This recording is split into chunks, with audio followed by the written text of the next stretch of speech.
Before he sailed across the ocean and changed history, he was just a kid with a wild dream that everyone thought was crazy. Who was this guy before he became the name in every history book? What made a weaver's son from a small Italian city believe he could find a new way to Asia?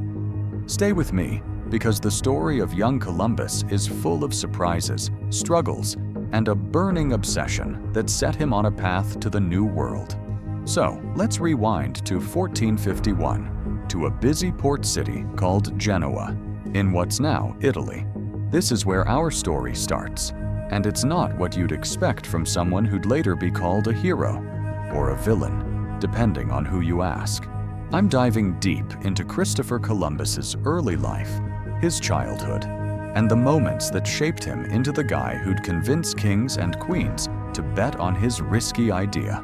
By the end of this, you'll know precisely who Columbus was before the voyages and why his story still matters today.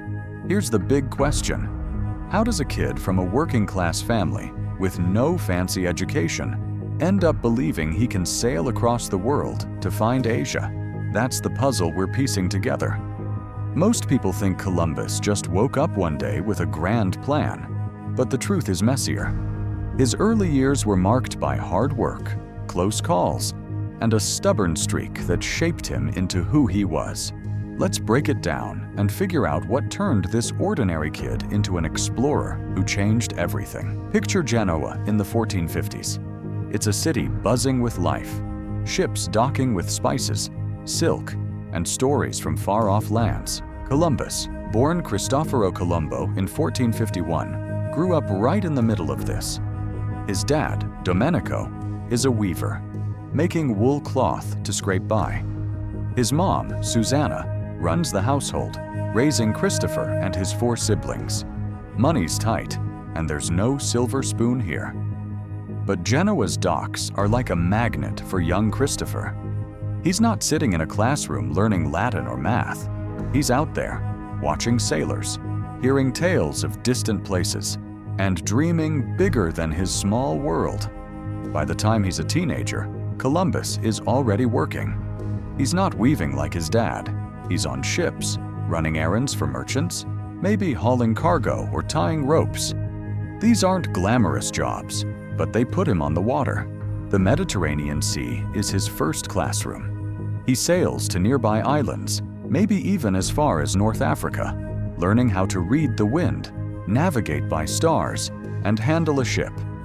Every trip, every storm, every late-night chat with sailors plants a seed in his head. The world is bigger than Genoa, and he wants to see it.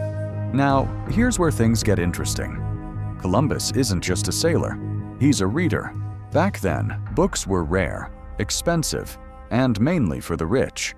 But Columbus gets his hands on whatever he can. Maps, travel stories, even ancient texts.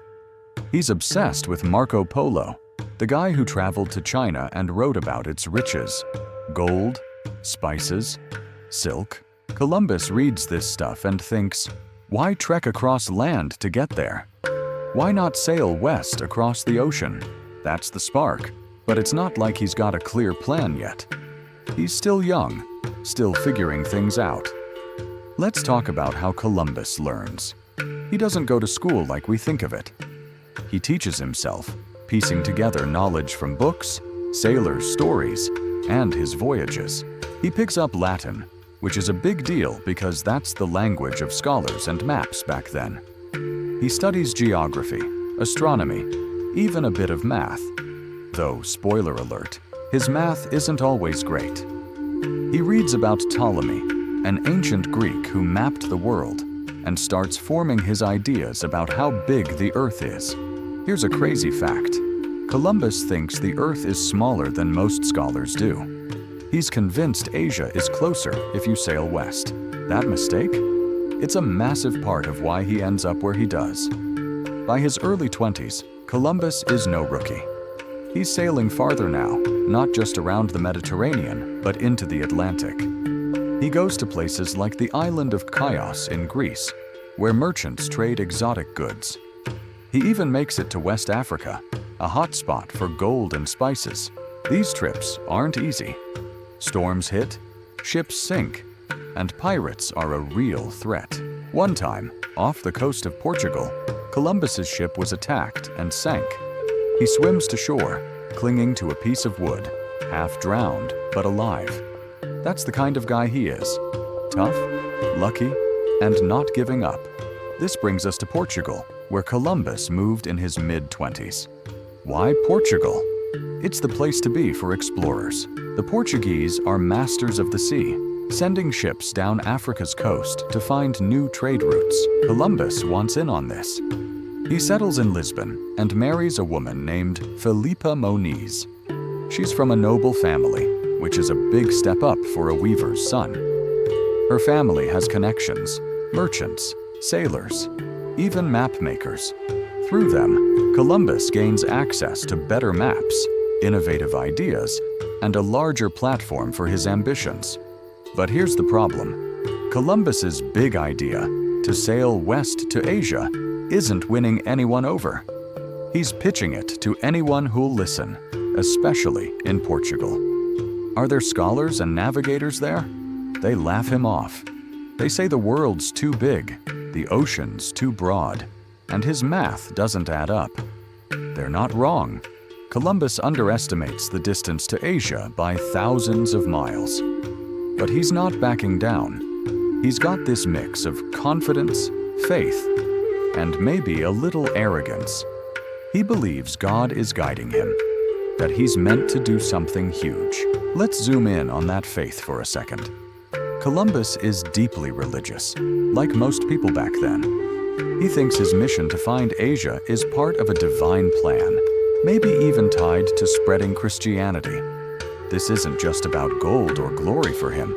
It's about purpose. He writes notes in his books, scribbling ideas about prophecy and destiny. That's the kind of fire burning in him, even when everyone else says he's dreaming too big. By his 30s, Columbus is at a turning point. He's no longer just a sailor or a dreamer. He's a man with a plan. He's got years of experience, a head full of maps and calculations, and a stubborn belief that he can sail west to reach the east. But Portugal's not buying it. The king's advisors shut him down, saying it's too risky, too expensive. So, Columbus sets his sights on Spain. That's where the real story starts to take off, where he'll face his biggest challenge yet, convincing a king and queen to bet on a nobody from Genoa. This moment, Columbus on the verge of his big pitch, is the climax of his early life. Everything he's done, from dodging pirates to reading ancient texts, has led him here. He's not rich, not famous, not even that well-educated compared to the scholars of his day. But he's got grit, vision, and a crazy idea that might work. Or it might fail spectacularly. That's the edge he's standing on as he prepares to knock on Spain's door. So, what does this tell us about Christopher Columbus before the voyages? He's a guy who came from nothing, taught himself everything, and refused to quit, even when the world told him he was wrong. His childhood in Genoa gave him the sea. His voyages as a young man gave him skills. His obsession with books and maps sparked his creativity. And his stubbornness? That gave him the courage to chase a dream no one else believed in. But here's the open question. Was he a genius, a fool, or a bit of both? His story doesn't end here. It's just getting started. Think about it. How does someone like Columbus go from a weaver's son to pitching kings and queens? It's not just luck. It's years of grinding, learning, and believing in something bigger. His early life shows us that history isn't just made by the rich or the powerful. It's made by people who dare to think differently, even when everyone else calls them crazy. That's what makes Columbus's story so wild, and it's why we're diving into his next chapter in this series. If you're curious about what happens next, how Columbus convinces Spain to fund his risky voyage, you must watch our next video. It's where the real adventure begins.